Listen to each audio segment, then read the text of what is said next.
You are watching Live OK Television. Life OK समाचारको साथमा Balvatika school Pepsicola learning made simple Jiva life to your style wellness mall natural way to improve your health. नमस्कार, Life OK समाचारमा स्वागत छ। सुरुमा मुख्य समाचार। थप 265 जनामा कोरोना संक्रमण पुष्टि। नेपाली ध्वजावाहक जहाजलाई नाफामा पुर्याएरै छाड्ने। नेपाल बार एसोसिएसनले गरेको आन्दोलन कमजोर हुँदै।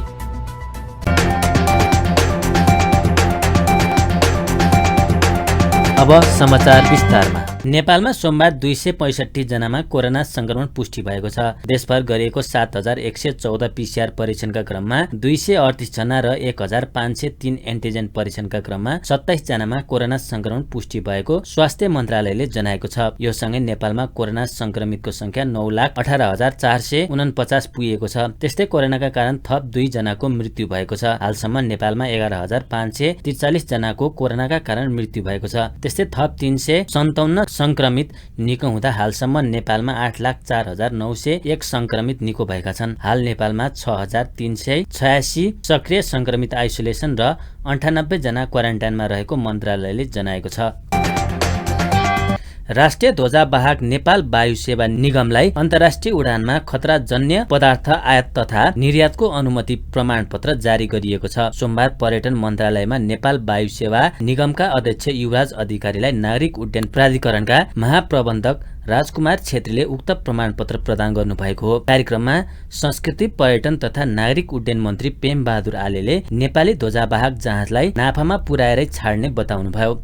उहाँले अहिले पनि 50 अर्ब भन्दा बढी ऋण रहेको भन्दै निगमको खर्च घटाएर नाफामा लैजाने धारणा राख्नुभयो। त्यस्तै मन्त्री आलेले अन्तर्राष्ट्रिय मापदण्ड पूरा गरेर खतराजन्य पदार्थ आयात तथा निर्यातको अनुमति प्रमाणपत्र पाएको भन्दै व्यवसायीहरूलाई सिधै सामान ल्याउन सहज हुने र राज्यलाई पनि नाफा हुने उल्लेख गर्नुभयो। यो ध्वजावाहक जहाज भनेको यो नेपाली जनताले राजस्व तिरेर कर तिरेर बनेको यो निगम हो। यसलाई कुनै पनि हालतमा माथि उठाउनै पर्छ। त्यसको लागि चाहिने फेरि पनि म धन्यवाद दिन चाहन्छु। र अहिले कता कता पत्रकार साथीहरू पनि यही हुनुहुन्छ। म आइसकेपछि मैले गरेका कामहरू राम्रा कामहरूको राम्रो न्युज गर्नु दिनुहोला। यदि मैले खराब गरेँ भने तपाईँहरूले खराब लेख्नु होला।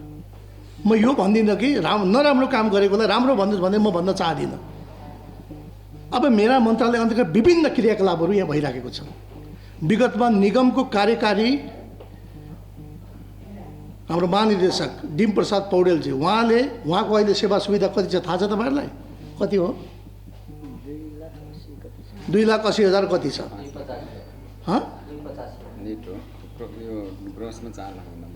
टोटलमा 4 लाख छ। त्योभन्दा अगाडि मदन खरेल हुनुहुन्थ्यो कार्यकारी अध्यक्ष। उहाँले राजीनामा दिएर जानुभयो। उहाँको पनि लगभग 4 लाखभन्दा बढी थियो। जब कार्यकारी अध्यक्ष हाम्रो युवराज अधिकारी हुनुभयो, मैले उहाँलाई भने सकभर तपाईँ चाहिँ तलब नलिएर काम गर्नुहोस् भनेर मैले उहाँलाई आग्रह गरेँ, रिक्वेस्ट गरेँ। उहाँले अब करसर कटाएर हजुर मैले 1 लाख त पाउनु पऱ्यो भनेर अहिले उहाँको 1.5 लाख रुपियाँ हामीले राखेका छौँ। त्यसले यो मन्त्रालयले हरेक खर्चमा पनि मितव्ययता अपनाएको छ। हामी चाहन्छौँ कमभन्दा कम खर्चमा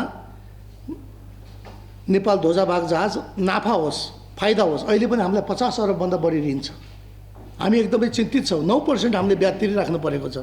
किस्ता हाम्रो ड्यू छ, ब्याज हामीले तिर्न सकेका छैनौँ। त्यसो भएको हुनाले विभिन्न समस्या समाधान गर्नको लागि नै म यहाँ आएको छु। अब राम्रो काम गर्दाखेरि कतिपय मान्छेहरूले चाहिने आफ्नो व्यक्तिगत इन्ट्रेस्ट पुरा नहुँदाखेरि उनीहरूले अहिले विभिन्न मिडियामा लेखाउने कामहरू गरिराखेका छन्। त्योमा मैले भन्नुपर्ने केही छैन। त्यो त तपाईँहरूले आफैले पनि बुझ्न सक्नुहुन्छ। त्यसो भएको हुनाले यो जुन काम भएको छ एकदमै सराहनीय छ। राम्रो गर्नुभएको छ। अझै राम्रो गर्दै जानुहोस्।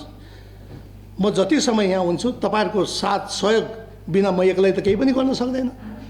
अब सञ्चारकर्मी साथीहरू आउनुभएको छ यहाँ। तपाईँहरूले पनि भएका यो हाम्रो मन्त्रालय अन्तर्गत भएका कमी कमजोरीहरू भएका विकृतिहरूलाई सुधार्नको लागि के छ तपाईँहरूले सल्लाह सुझावको पनि मैले अपेक्षा गरेको छु।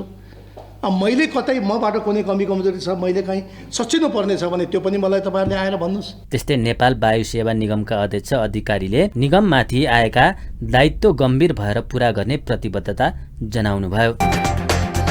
प्रधान न्यायाधीशको राजीनामा माग गर्दै नेपाल बार एसोसिएसनले गरेको आन्दोलन कमजोर हुँदै गएको छ। प्रधान न्यायाधीशको राजीनामा माग गर्दै बारले हरेक दिन बिहान सर्वोच्च परिसरमा धरना दिँदै आएको छ। यसअघिको तुलनामा धरनामा सहभागी हुनेहरूको संख्या पनि घट्दै गएको छ। न्यायाधीशहरू पनि नियमित इजलासमा जान थालेका छन् भने यसअघि आन्दोलनमा सहभागी वकिलहरू पनि बहसमा सहभागी हुन थालेका छन्। नेपाल बारकी उपाध्यक्ष रक्षा बस्यालले प्रधान न्यायाधीशको राजीनामा माग गर्दै निरन्तर सर्वोच्चको गेटमा धरना दिएको बताउनुभयो। उहाँले अब बारको आन्दोलनलाई सशक्त बनाउने दाबी गर्नुभयो। प्रधान न्यायाधीश चोलेन्द्र शमशेर जवाराज्यूको राजीनामाका लागि निरन्तर कार्यक्रम जुन दिइरहेका छौँ, आज हामी फेरि गेटमा पुगेका छौँ। केही दिन अगाडि उहाँ बिरामी हुनुहुन्छ भन्ने हामीले जब खबर पायौँ, खबर पाएपछि मानवीयताका हिसाबले हामीले नारा लगाएनौँ र गेटको केही सर्वोच्च अदालतको गेटको केही ओरै हामीले कार्यक्रम दिइरहेका थियौँ। जब हामीले थाहा पायौँ हिजो 1 घण्टा पछि आएर फेरि अदालत प्रवेश गर्नुभयो रे भन्ने थाहा पाएपछि प्रतीकका रूपमा हामी सर्वोच्च अदालतको मूल गेटमै पुगेका छौँ। प्रधान न्यायाधीशको राजीनामा माग गर्दै कानुन व्यवसायीहरूले गत कार्तिक 14 गतेदेखि निरन्तर रूपमा प्रदर्शन गर्दै आइरहेका छन्।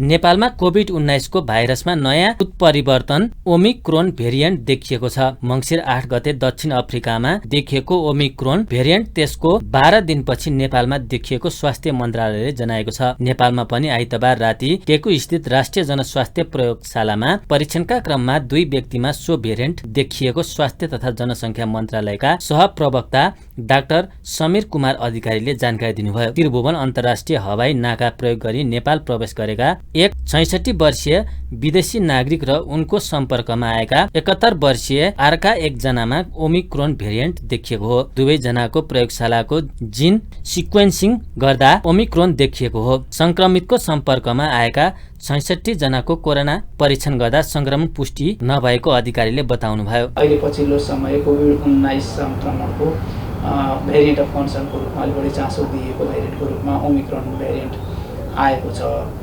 यो अहिलेसम्म नेपाल बाहेक 35 वटा देशहरूमा पुष्टि भइसकेको 574 वटा जति संक्रमण पुष्टि भइसकेको अवस्था छ। यसमा विश्वका प्राय सबै महादेशहरू प्रभावित भएको देखिन्छ। यो भेरिएन्टका सन्दर्भमा अरू धेरै तथ्यहरू त आउन बाँकी छन्। तिनै कुराहरूलाई मध्यनजर गरेर नेपाल सरकारले निगरानी गर्ने विदेशबाट आउने मानिसहरूले आफ्नो शरीरमा संक्रमण बोकेर आउन सक्ने सम्भावना हुन्छ, किनभने संक्रमण अरू माध्यमबाट आउने हुँदैन।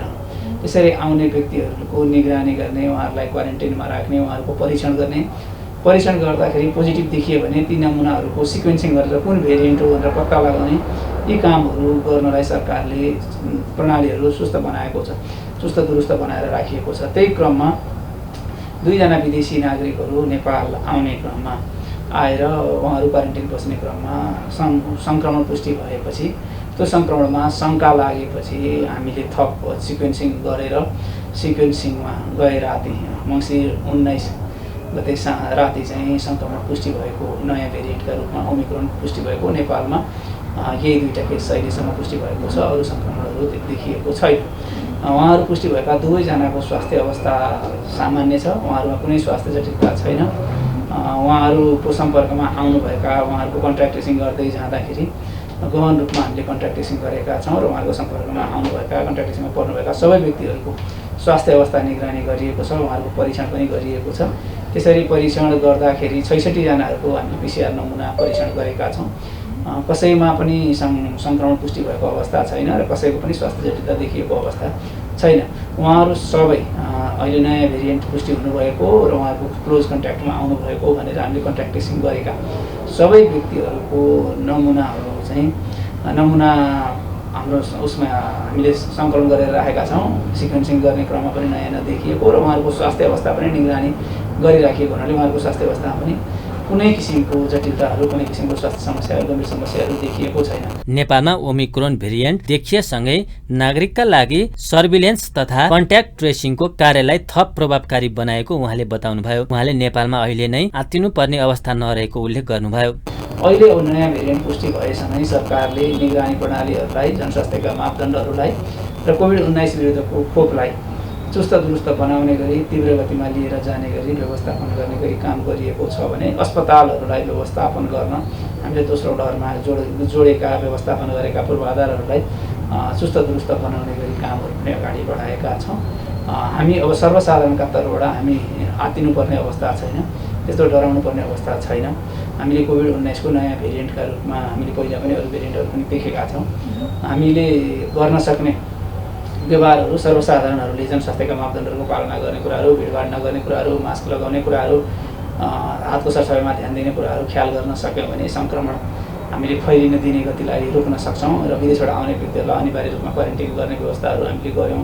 उहाँहरूलाई क्वारेन्टाइनमा बस्नै पर्छ भन्ने कुराहरू हामीले गर्न लगायौँ। आफन्तहरू आउँदाखेरि पनि त्यो कुराहरू ख्याल गर्थ्यौँ भने सङ्क्रमण आउने कुराहरूलाई पनि हामीले जोगाउन सक्छौँ भने कोभिड-19 विरुद्धको खोप हामीले जुन लगाइरहेका छौँ, सरकारले निःशुल्क रूपमा सुरक्षित गुणस्तरीय खोपहरू उपलब्ध गराइरहेको छ। ओमिक्रोन भेरिएन्ट विश्वका 35 देशमा फैलिसकेको स्वास्थ्य तथा जनसङ्ख्या मन्त्रालयले जनाएको छ। ती देशमा 574 जना उक्त भेरिएन्टबाट संक्रमित भएका छन्। विश्व स्वास्थ्य संगठनले गरेको प्रारम्भिक आंकलन अनुसार दक्षिण पूर्वी एसियामा ओमिक्रोनको उच्च जोखिम रहेको उल्लेख छ। दोलखाको मुडे चरीकोट सडक विस्तार तथा कालोपत्रेको कामलाई समयमा नै सम्पन्न नगर्ने ठेकदारसँगको सम्झौता तोडिने भएको छ। सोमबार सिंहदरबारमा मुडे चरीकोट सडक विस्तार संघर्ष समितिसँगको छलफलका क्रममा भौतिक पूर्वाधार तथा यातायात मन्त्रालयका सचिव रविन्द्रनाथ श्रेष्ठले यसअघिको ठेकदारले काम पूरा गर्ने नदेखिएको सम्झौता तोड्ने तयारी भएको बताउनु भएको हो। यो आर्थिक वर्षमा उक्त सडक आयोजना सम्पन्न गर्नका लागि नयाँ टेन्डर आह्वान गरिने उहाँले बताउनु भयो। सचिव श्रेष्ठले समयमा नै पूर्वाधार सम्पन्न नगर्ने ठेकदारसँगको सम्झौता तोड्ने मन्त्रालयको योजना नै रहेको जानकारी दिनुभयो। इन टाइम हामीले गरेनौँ भने यो वर्ष यदि हामीले यो आर्थिक वर्ष भनौँ, यो आर्थिक वर्षभित्रमा यो सम्पन्न गरिएन भने फेरि के हुन्छ भने बनिसकेका थुप्रै अब कतै देश हाल्यो होला, सब देश हाल्यो, त्यो बिग्रिन सक्छ कि। त्यसकारण यसमा चाहिँ अब अहिलेको आयोजना प्रमुख पनि किन सेन्सिटिभ भन्दा अब त्यसको फेरि भुक्तानी दिनुपर्ने हो भने त यदि देश बिग्रियो भने फेरि फर्दर लायबिलिटी भयो नि त। अनि त्यो नहोस् भन्नको लागि पनि उहाँले चाहिँ त्यो फाइल पनि सँगसँगै उठाएर यहाँ ल्याइसकेको छ। म यो अगाडि बढाइदिन्छु अर्थ मन्त्रालयमा र अर्थमन्त्रीज्यूसँग पनि म रिक्वेस्ट पनि गरौँला, नभए हाम्रै पैसाबाट जहाँबाट भए पनि यसको चाहिँ हामी ठेक्का इमिडिएट गर्छौँ। यसको ठेक्का इमिडिएट गर्छौँ। यो अलरेडी अब पैसा छ, तर खालि के भने स्रोत वैदेशिक स्रोत थियो, अब नेपाली स्रोतमा यसमा कन्भर्ट गर्नुपर्ने हुन्छ। ठेक्का चाहिँ लगभग तोडिसकेका उसले त पठाइसक्यो।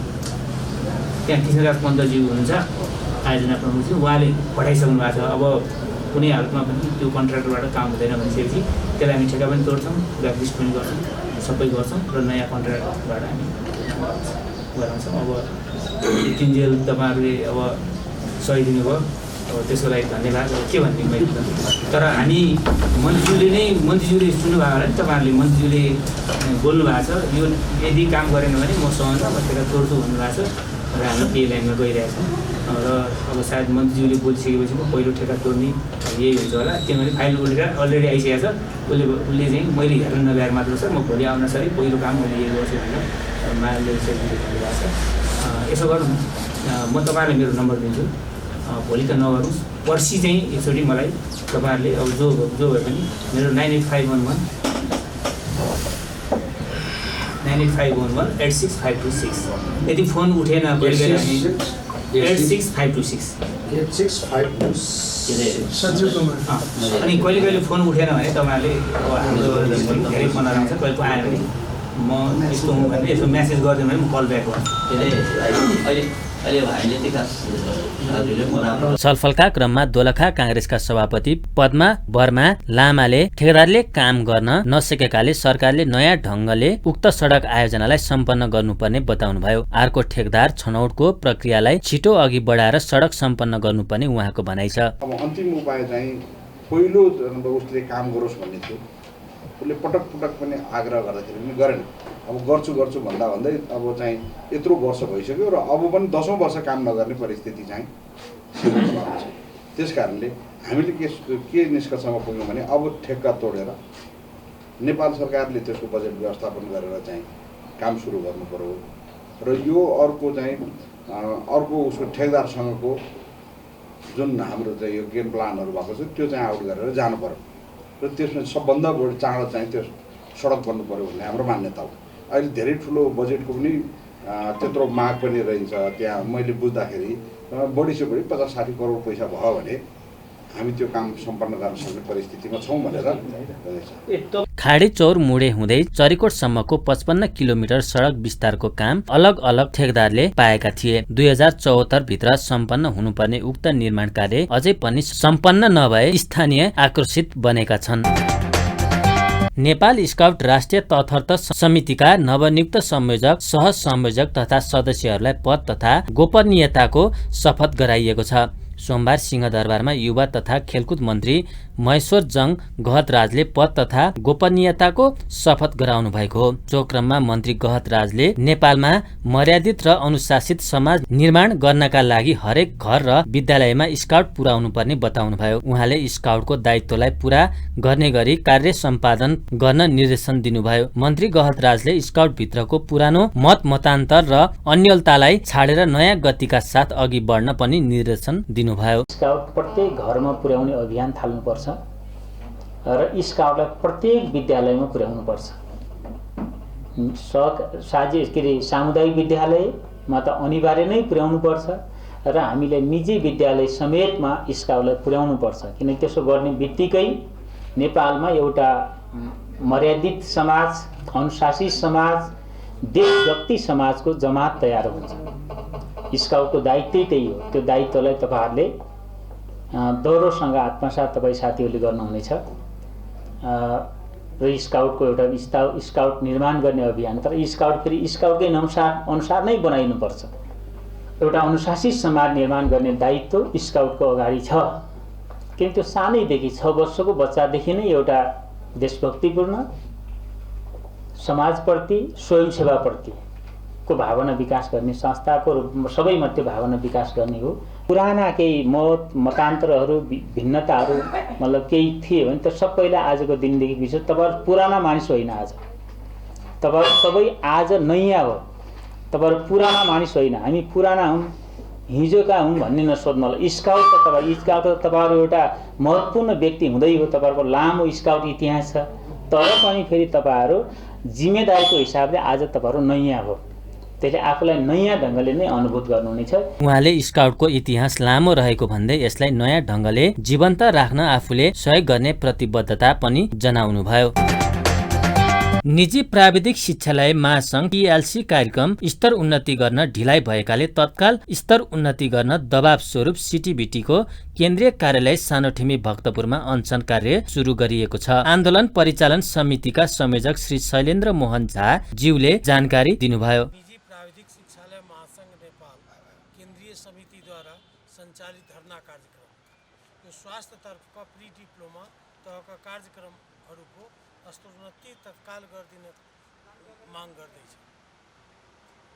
निजी प्राविधिक शिक्षालय महासंघ अन्तर्गत देशैभरि सञ्चालनमा रहेको प्री डिप्लोमा तहको CMA, अनमी, ल्याब, आयुर्वेद, आम्सी लगायतका विषयहरूमा चिकित्सा शिक्षा आयोगको मापदण्ड र निर्देशन अनुरूप स्तरोन्नतिको लागि CTVTबाट सूचना प्रकाशित गरी पूर्वाधार निर्माण गर्न लगाई अधिकांश संस्थाहरूको पूर्वाधार समेत निरीक्षण भइसकेको र हालसम्म पनि स्तरोन्नतिको प्रक्रिया सम्पन्न नगरिएकोले सम्बद्ध पक्ष नेपाल सरकार, शिक्षा मन्त्रालय, चिकित्सा शिक्षा आयोग CTVTलाई तत्काल कार्यान्वयनको लागि पटक पटक अनुरोध गर्दा पनि नयाँ भर्ना र रेजिस्ट्रेसनको अवधि टार्दै चिकित्सा शिक्षा आयोगको मापदण्ड 2077 बमोजिम हामी सम्पूर्ण स्वास्थ्य तर्फका प्री डिप्लोमा सञ्चालकहरूले तोकिए बमोजिमको भवन, फर्निचर, ल्याब लगायत सम्पूर्ण पूर्वाधार सम्बन्धी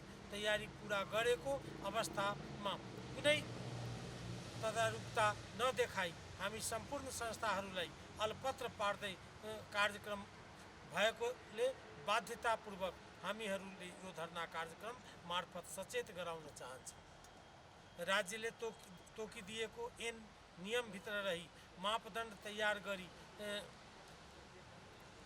संस्थाहरूको निरन्तरताको लागि करोडौं लगानी गरी तयार अवस्थामा रहेको संस्थाहरूको अविलम्ब स्तरोन्नति नभएमा को जिम्मेवार हुने हो? किन नियमहरू बनाई हामी सञ्चालकहरूलाई स्तरोन्नतिको लागि लगानी गर्न लगाइयो।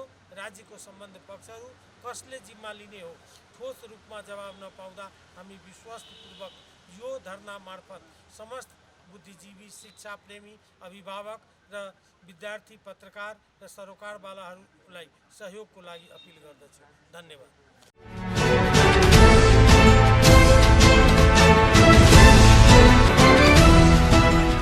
सुन चाँदीको भाव स्थिर रहेको छ। यस दिन छापाला सुन प्रति तोला 92,000 रुपियाँ र तेजाबी सुन प्रति तोला 91,500 रुपियाँ कायम रहेको छ। यस्तै चाँदीको मूल्य पनि स्थिर रही प्रति तोला 1,200 रुपियाँमा खरिद बिक्री हुँदैछ।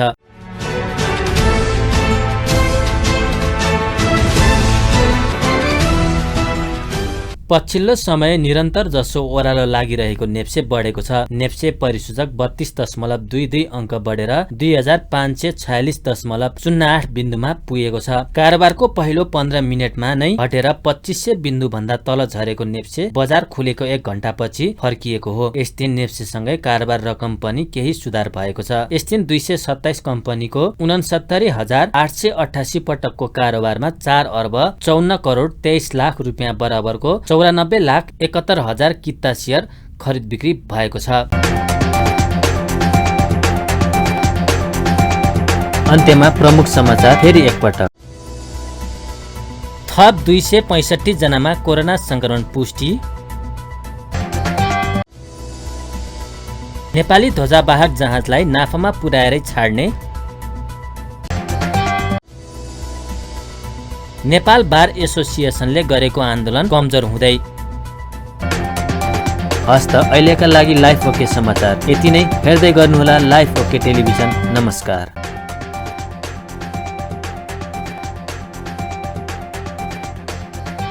लाइफ ओके समाचारको साथमा Balvatika school Pepsicola, learning made simple. Jiva, a life to your style, wellness mall, a natural way to improve your health.